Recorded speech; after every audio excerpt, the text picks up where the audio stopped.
another episode of Refocus on You. I greatly appreciate you guys watching. This week we have a very special episode. I am joined by a couple of co-hosts. I'm going to let them introduce themselves. Hi, I'm Chanta, Rakina's sister. I'm Decor, also known on YouTube as That Dude Decor. Hi, I'm Mel, also known on YouTube and Twitch as Mel Too Nasty. Talk about is single moms. It's a bad stigma on single moms, as if there's a single mom, there's not a single dad. So if I have a child by myself, her dad is also a single father.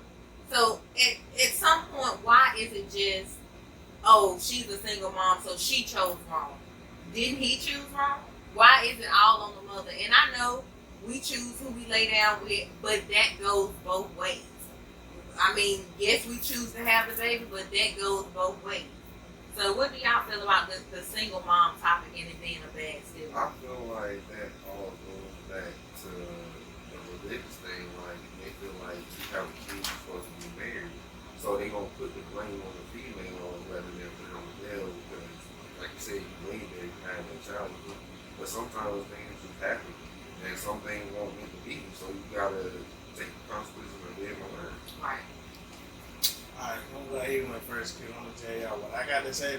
Y'all might know. This is how I feel. So in that situation, I feel like not all, but you have to just say the mass. You have to include the mass in it because women men. But I feel like women have made it kind of hard on themselves in that situation because, yeah, you're looked at as a single mom, but also behind looking at that woman as a single mom, what's another stipulation that comes behind that? That single mom not letting that man see them kids, not wanting to see eye to eye with that man so they can even try to work it out. But that's not being said. It's just, oh, he's a shitty dad, so no. Or he was a shitty boyfriend, so I'm not going to give him the chance to be a good dad or a good father. No, you're not going to be here. You're not going to see your kid. I'm not going to let you. But on the flip side, you, as a female, go run and say, oh, he a deadbeat dad, he this, he that. How can a man be a deadbeat if you're not giving him the opportunity to show you he's an actual father? Now, I can see if you let your child go with the man and your child come back like it ain't been attended to, like, you know, nails dirty, hair dirty, face dirty, ain't been washed, ain't been clean. Okay, we understand that. But if you're not even going to send the child with the man and get him in a chance, not even once, don't put deadbeat on that man's name. So I feel like, yes, it's wrong to say, oh, she's a single parent, it's bad.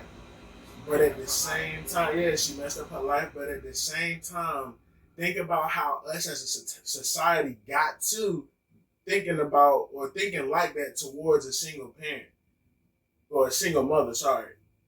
It's kind of hard to weigh the scale because it's like, all right, you feel bad for her, but if you really think about it on the backstories.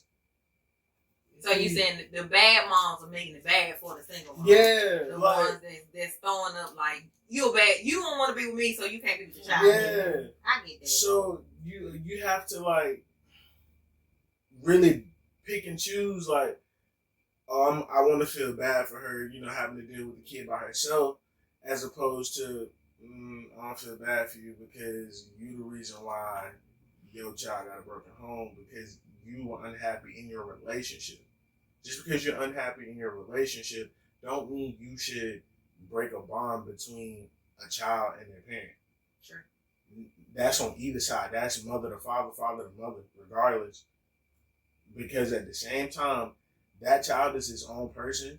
That child is going to grow up to be his own person and have two different bonds with thy mother and with thy father, no matter if they're in the same household or not. And kids will always be able to tell who the problem was. They will. They will definitely be able to tell who the problem was. I just think that the single mom thing is like they just want you to be miserable. Instead of you being a single parent, just stay with that man so that it can be a full household. When whether he's doing what he's supposed to do, whether he's all the way there, whether he's really a dad, just stay there because you laid down and had a baby. No, I'd rather be a single mom and let my baby see me do what I do than for me to just sit in the house and watch her and let her watch me let a man halfway do me so she can grow up and be halfway done. Right. We have to remember that the things that our kids see us do, most of the time they're going to aspire or they're going to mimic us in some type of way. And if we allow people or men in the household to treat us like the way the father treats the mother is the first sign of what the child sees how a relationship's supposed to be. So if that relationship is off, your child's relationship is off. And you're going to have to start thinking about that. Think about the things that you show your kids. Think about the things that you are teaching them is okay. If you let their father or your boyfriend or anybody beat you constantly, 9 times out of 10, your son's either going to grow up to beat women or they're going to grow up to hate people who beat women. Or your daughter's going to grow up and she's going to allow people to beat her, or she's going to be the one beaten because she don't want to get hit. But we were all really raised by single mamas. His dad is awesome in his life, but at the same time, dad is awesome in his life, but at the same time, he was in the home with his mother. But it didn't make us bad. We all turned out to be excellent people. So growing up in a single home versus a 2-parent, I know people who grew up in 2-parent homes that are horrible. Shitty people. Shitty and not even that. I hate when people feel like, because of course with my kids, kind of putting my business out there, me and their father has been separated for over 11 years.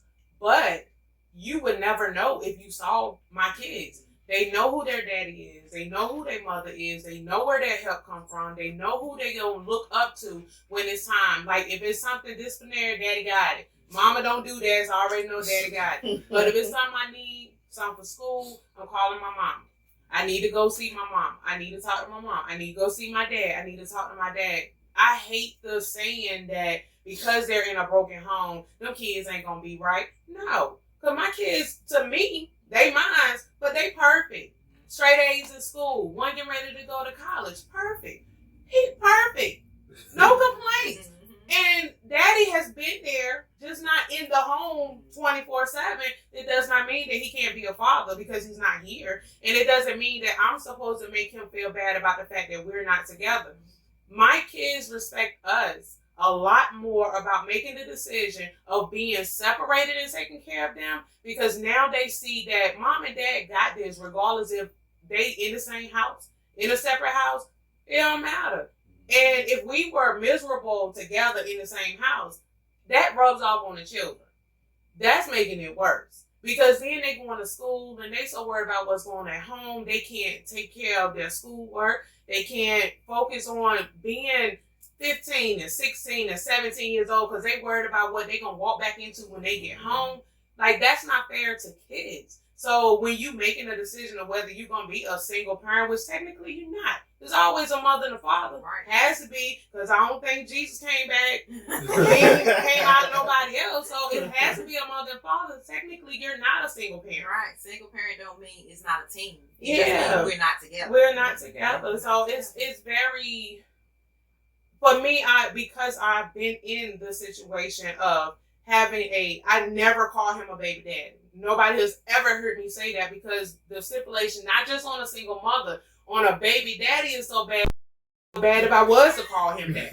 No, that's my kid's father. Right. So, but sometimes the baby daddy is talked about as if he's just the scum of the earth. When I've talked to people, I've helped people who wanted to be a father to their kids, and the mother is like, nah, you ain't with me, you ain't seeing these kids. It is so unfair. And I know life itself is unfair, but sometimes you have to take a look at yourself and say, who am I hurting? Because when you have a child, your hurts, your feelings, your wants, your needs is a back burner for them. Your kids come first. And if they don't, the proof is in the baby daddy. The proof is in the single mother. Somebody somewhere gonna see who is actually the one who's slack on what they're supposed to do when it comes to the kids. because I can't wait till all mine go to college. I'll probably be 18 again. But like they say, yeah, I grew up in a separated home, but my parents co-parented. Like my dad was always, it never felt like I was in a single parent home. I knew I was in a single parent home, but it never felt like I was in a single parent home because my dad was always there, my mom was always there. Like if I needed shoes, go talk to my dad. If it's home school, go talk to my mom. Like she said, if I needed money, I couldn't get it from my mom, go talk to my dad. Like they both provided for me. Then there was never like a moment where it was like, oh, it's just a bad situation. And there was a bad situation, they just wasn't together. And single parent don't necessarily mean I need you to come in and take care of my child. Because I'm a single parent, but at the same time, I don't ask my boyfriend to come in and just take care of my daughter and do all this because she's my child. And she is my daughter before anything. So that don't just mean, oh, well, she's a single parent, so I got to go in, I got to raise these kids, I got to do that. Now, once you become in the household, yes, it's certain things you're going to have to do. You're going to have to step up. You can't make a difference in the kids. But I'm not going to ask you to financially just I need this for my children. I need this for my... No, I had her before you got here. I'm going to have her when you leave. We are good. So no single parent don't mean, oh, I got to just go in and play catch up and do all... No, it don't mean that. Of course, we want you to play some type of active role, but at the same time, they have two parents, or either they still have in my case, a support system where she got a whole bunch of parents. A whole bunch of parents. So she's going to be good regardless. She's going to have people to look up to regardless. So we're not asking you to come in and take nobody's place. We're asking you to come in and be who you're supposed to be to us. If you're who you're supposed to be to us, the rest is going to fall in line. I don't need you to come in and pay all my bills because I've been paying them. Like, it's different ways to look at it. So stop feeling so bad about single mamas. We winning. If you really look at statistics, we winning. Okay, what about the single dads though? Y'all ain't winning. No. But listen though, the single dads like that. I believe the single dads are still single mom. They the mama and the dad. Okay, but still though, like some single dads are single dads because by choice, you feel me, by their own actions. Like some single dads are single dads because maybe something in the relationship went left, and now they see that they can't be in a relationship, so then they separate for a little while, but then they like it's time to come back together, but they won't do it because they won't act right. Right. And then you have the time where it's like the single dad be like, I don't want to be with you, or I don't want to take care of the child if I can't be with you. I feel like kids need both parents. No matter what type of relationship, I feel like they need both parents. And you should be, if you was able to lay down for 5 seconds and get that child, we should be able to communicate for 5 seconds in order to take care of this child. Not even You have to be able to co-parent to the point where, look, we got to put our feelings to the side. Let's talk about this child. It don't matter what's going on with us. Let's talk about this child. I have this thing in my mind that one day, me and my boyfriend, husband, whatever it be at the time, and my daughter's father and his girlfriend, wife, whatever be at the time, we're going to be able to have a Christmas dinner. We're going to be able to have birthday parties. We're going to be able to come together as one big family because that's what it's supposed to be like. It shouldn't be no animosity. The dads, the stepdad and the dad should be able to talk to each other, and the stepmom and the mom should be able to communicate when it comes to this child, because the more positive people, the more positive these relationships are in this child's life, the better they're going to grow up. So stop having all of this animosity in between it. If the dad got the kids, let him do him. If the mom got the kids, let her do her respectfully. Like, I do believe it should be some type of boundaries. I do believe we should be able to communicate and meet each other's spouses. But at the same time, I should feel like when I send my child there, it's just like she's at home. So, children need all the parents. Children need the grandparents, both sides. They need to see the different point of views, the different perspectives from each side, so that they can have a different way of looking at things. If you shield your children off from their father or their mother, you're going to be the one to regret it, because they're going to throw it up at you when they get older, like, oh, you kept me. I'll never do that. If your child want to call, let them call. If they want to go, let them go. If they want to do, let them do. Why? Because you can say you did your part. And that way, like we said earlier, a child always don't know who was the bad parent or who was the parent that who was fought. trying and who weren't. They will know. And there'll come a time where that child makes that decision of who they really want to be with. Because you may 5, 6, 7, 8 years old. No, you're not going to your dad's house. No, you're not going over there with your mom. I don't know who over there. But when they get 15, 16, 17, and you can't make those decisions no more of where they go and who they're around, you either done set them up for failure because then they're going to choose other people because they don't want to be around mom and daddy because they crazy. You don't need me go talk to them because they ain't going to listen. Then they're going to go, could be the wrong people. Or if you have, like, Kima said, if you have that support group where mom and daddy might be a little off right now, but I got auntie. I can go talk to auntie. I can go call my uncle. I got all my cousins. I can go talk to them, but they all older.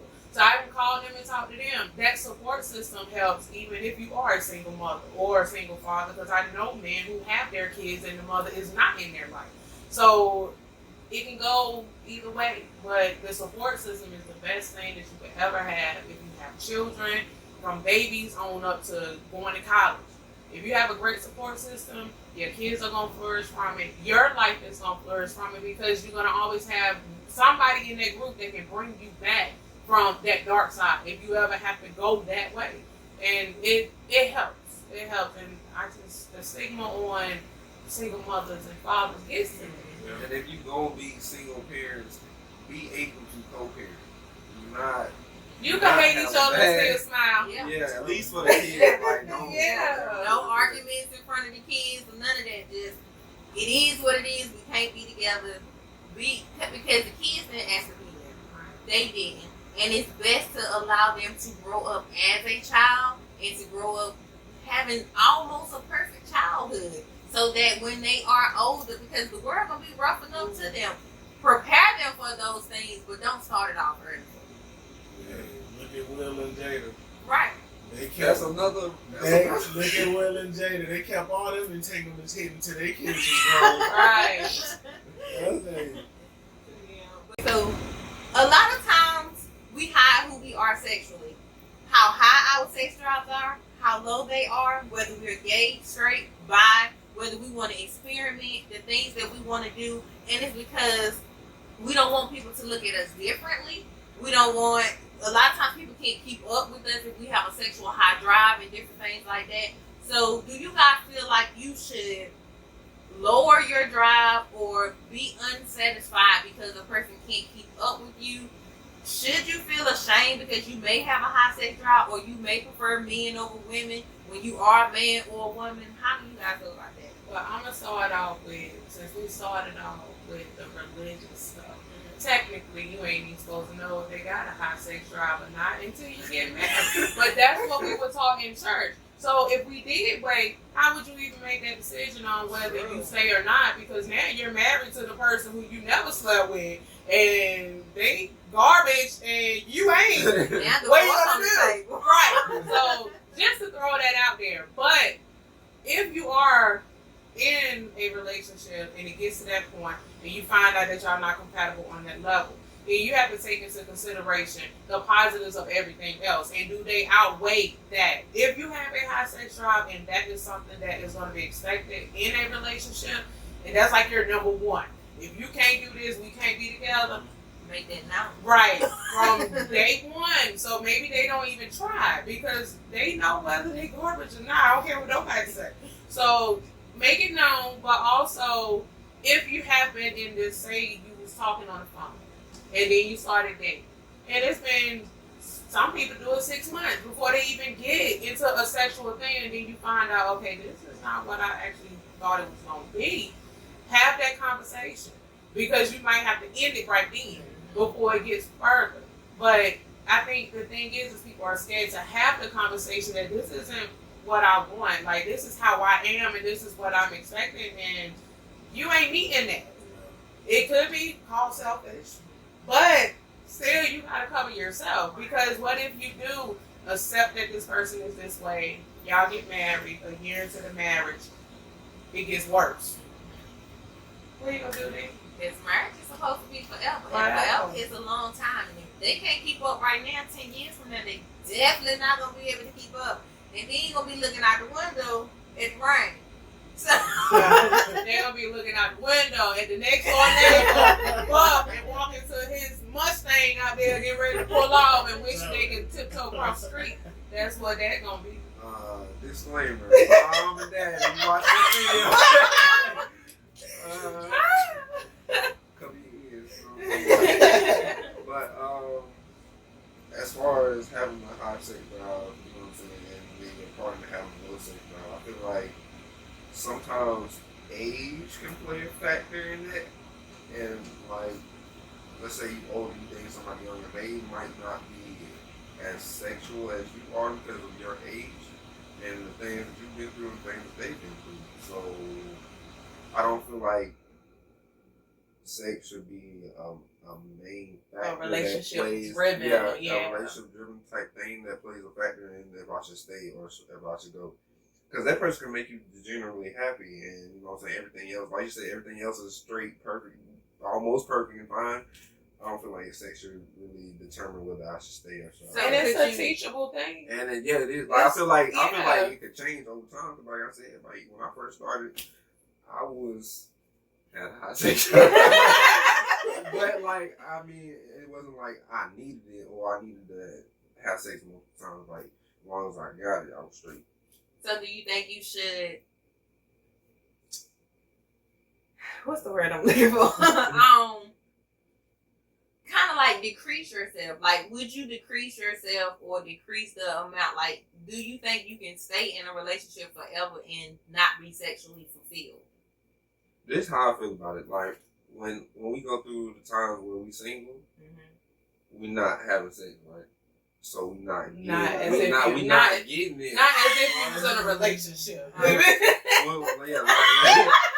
Like when you taking that time for yourself, you're not having sex with nobody. You feel me? Right, but when you're in a sex relationship, you want to have sex. Yeah. So that's the whole point of the relationship. We are one-on-one. We married. We do what we do.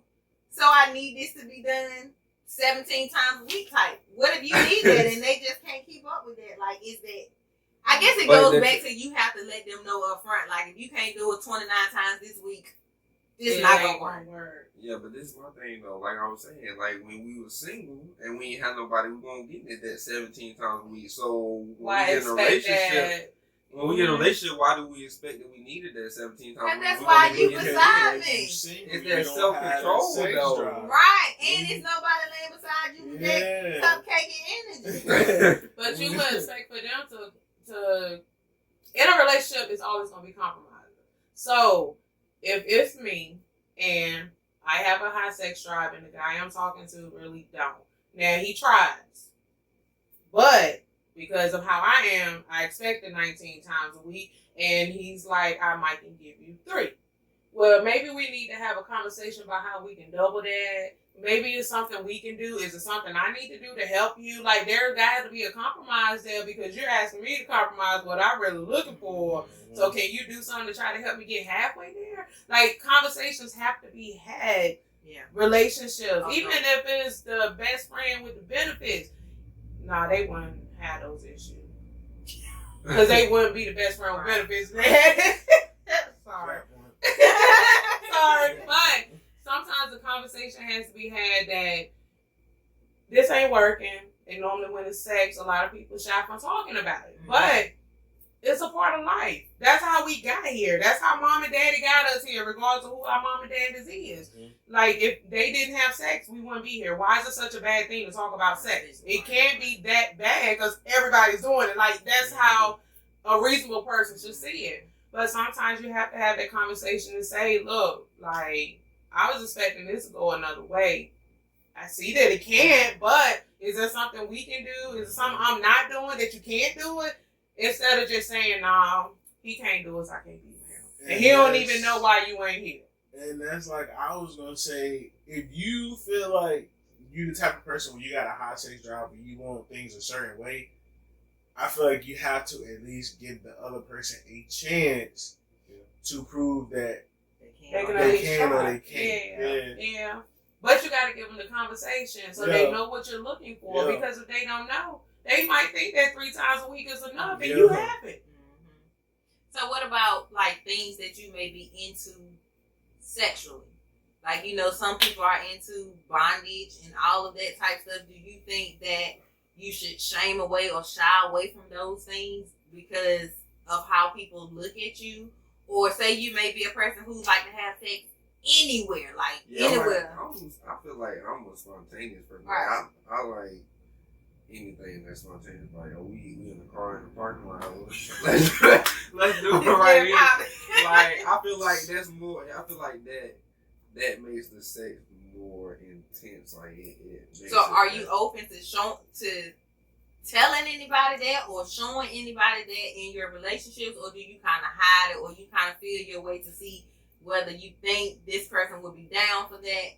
I kind of like I analyze who I'm with as like in my relationship, and then I know what I'm saying, once I get comfortable and they get comfortable with me, I'll just tell them like, break it out. Like we just talk and things happen. That's that conversation you start off with. So, I'm telling question. No, like let's say y'all been together like 6 months to a year, right? Y'all know each other, and then y'all been doing what y'all been doing. Y'all like do what y'all do. So you in the car, you want it right then, just say, hey, what's up right there? Yeah, what's up? See if they got it or not. And if they not, then they not. And if they then they is that a deal breaker? It's not a deal breaker. Okay. What about for you? Is it a deal breaker? For a long term, yes. Because I feel like I know what I want, I know what I need, and if I'm gonna rock with you long term, I need you to be able to fulfill those needs. So yeah, it's a deal breaker. I feel like that. I feel like the spontaneous thing is just like a perk within a person. You feel me? Like I don't feel like it's a beneficiary main fact that have you to be in my life. If you with that, then that's cool. Like, you don't think you'll get bored? No. I think the spontaneous part would make the 3 times a week okay. Yeah. Yeah. Like in the days I'm just wild out, like, and I'm like, that's you? Like, we doing this? That'll be about 19 times because I'm wild out. Like, I'm going to be thinking about it till the next time. So sometimes the spontaneous part, it makes up some, so you can perform in this department, but you have all of this to make up for it. So sometimes you have to do a little extra because you can't do what they were actually expecting. Sometimes you do. And it helps. Go to the beach and get on the balcony and see what happens. Yeah. Just don't fall off. So do y'all think people should hide being like gay or bi? I know it's different for men and women. A lot of times women are more accepted in some situations, depending on family or religious beliefs or different things like that, as being bi or gay opposed to men. For men, it's like a no come back from sometimes. So do you think people should shame themselves or shame away from who they truly want to be and live a lie? In 2021, at this time, I don't feel like nobody should be afraid or scared to come out and do anything with everything that's going on in the world right now. Like, I felt that when I saw the lady with the spaghetti noodle thing on her head and she called that a religion. You can be anything you want to be. You can believe in anything you want to believe in. It don't matter what society says, because society is what makes it so much worse for anybody who do consider themselves. I don't like to say gay. That's not the word I like, but I can't even think what I would use. Yeah, well, I probably wouldn't even use that. I don't know. It's another They just word. like what they like. Yeah, like I just I'm like, oh, he gay. Like, everybody have made that so bad that it's hard to say it now, even though that's like the word for it. Like, you just don't want to call a person if they even are. And they don't care that you know. But gay really means happy. Yeah, so I mean, like, but again, that's that society thing. That's the religious part of it. People make it seem like it's the worst, but technically, in the end, when it comes to abortions, how you sexually live your life, what type of decisions you make with your life, you have to answer for them. Not society, not the government, not nobody else. Because if the Bible is correct, when you get to those pearly gates and he asks you those questions, none of them gonna be there. It's going to be you to answer for what you done did throughout your life. So if you are happy, be happy. Because that's you got to answer for whether it's right or wrong. Nobody is to tell you that it's right or wrong. We don't know because none of us is the upper power. Right on. All in all, perception versus reality, make sure you are happy with you. Every decision you make should be tailored to you. Making sure that when you stand in the mirror at the end of the day, you can look at yourself and say, boo, you did that. I'm happy. I'm content with the things I did today. I'm content with my life. I'm content with how things are going. Be you. If you require something, don't be afraid to say that. If you don't want to do something, don't be afraid to say that. Live your truth to the fullest, because the worst thing to do is get to 60, 70, 80 and regret half your life. Regret half the things you did. I heard an interview, and I can't remember who it was, and they said that in the nursing home, most of the older people live with a lot of regret. Don't get there and live with regret. If it's something you want to do it. If you want to try it, try it. If you want to live it, live it. Because guess what? Those are your decisions. Only you make your decisions about your life, and that's why you are uniquely you. And when they get to the rest home, they're normally by themselves. Exactly. And that's where that regret comes from. Because all of that acting of how everybody want me to be, now it doesn't even count for anything because all those people are not even here. Which is sad. It's very sad. But it's the truth. Once they get to that age, 60 or 70, 80, all of those people who they were acting for because it really wasn't who they really was, they're not even here anymore. So in the end, who should you have been taking care of? You should have been making sure you was happy, because in the end, it's going to be you, not you and them. It's true. You can't take nobody with you. They coffin closed. It's just you. It's just you. You've been quiet while we've been talking about the whole sex thing. How you feel about that? How I feel about the sex thing? Yeah. I ain't got no problem with it. I don't give a damn. Like, hey, look, I put it to you like this.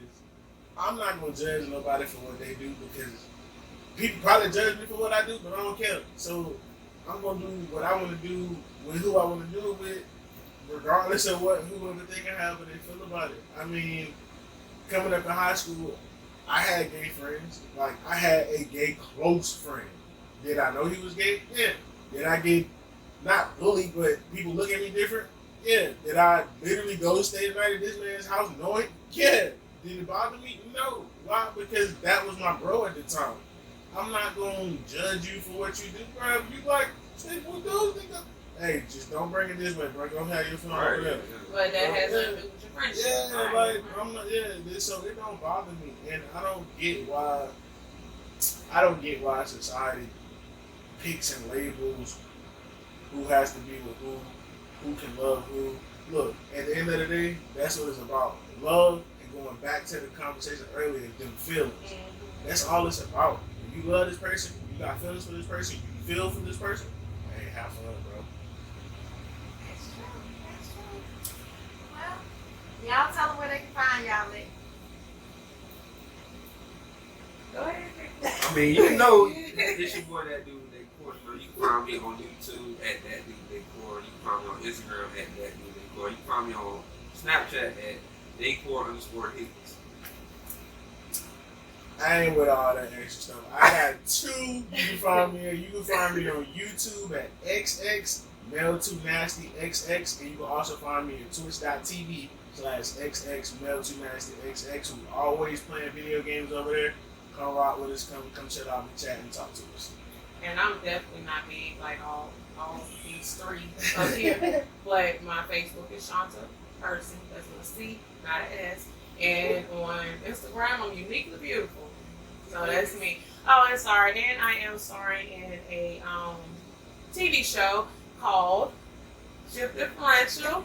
I'm Chanta in the TV show, but hey, if you want to help us out, trust me, it's really, really funny. It's about work. It's about relationship. It's crazy. It's funny. And I'm definitely not the person that I am in public that I am in here. They make me so bad if I put that out there. But it's called Shift Differential. It is on Amazon Prime. It's on Tubi. You can check us out on Facebook on Shift Differential. Please go and follow us, Thank you. I'll make sure I put all the links in the description box. Y'all know you can find me Refocus on You on all social media platforms. Make sure you shop www.refocusonyou.com. You got all hoodies, shirts. This is the OG shirt. This one That's not the on first there. one. But we got Game Changers hoodie and all. So make sure you shop with us. I greatly appreciate you guys watching. Make sure you like, subscribe, share, comment, and keep these videos twirling for me. Okay? Thank you guys so much.